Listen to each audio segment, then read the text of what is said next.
Здравствуйте, добро пожаловать на канал Safe Life. Жители Мурманска никогда не думали, что сугробы умеют шевелиться. Они не могли представить, что в обычное декабрьское утро им предстоит познакомиться с удивительным существом. Странную находку обнаружил дворник. Он, как обычно, расчищал снег возле Росприроднадзора. Его внимание привлек сугроб, который слегка шевелился. Аккуратно раздвинув комки снега в разные стороны, он не поверил своим глазам. Внутри сугроба сидел загадочный зверек и часто моргал, разглядывая незнакомца круглыми блестящими глазищами. Неужто крыса? Было первой мыслью дворника. Пока мужчина думал, что за невидаль такая ему попалась, зверек подошел к нему и крепко обнял его за ногу. Сердце дворника дрогнуло. Диво-дивный мужчина прозвал Тимоном и решил, что забавного зверька надо спасать. Кто же на самом деле этот невиданный зверь? Дворник отнес животное в котельную и созвал туда своих знакомых сотрудников Росприроднадзора. Вот что говорит главный специалист компании Дарья Любавина.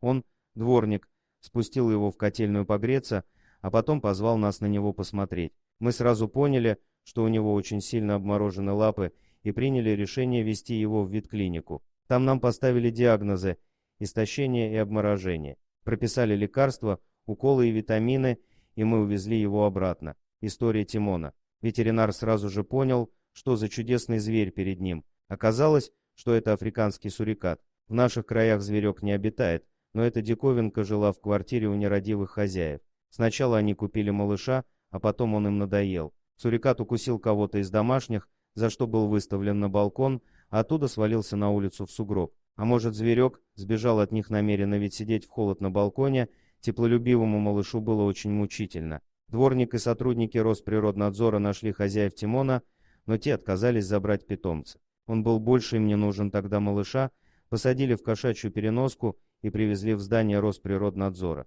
Там он прожил целую неделю, пока полностью не выздоровел. Дружелюбное африканское чудо, бегавшее по коридорам, умиляло всех сотрудников. За что его так не взлюбили хозяева, непонятно. Сейчас Тимону нашли нового владельца, который будет о нем заботиться. Совсем скоро малыш переедает в настоящий дом. А как ты относишься к экзотическим животным? Завел бы себе суриката?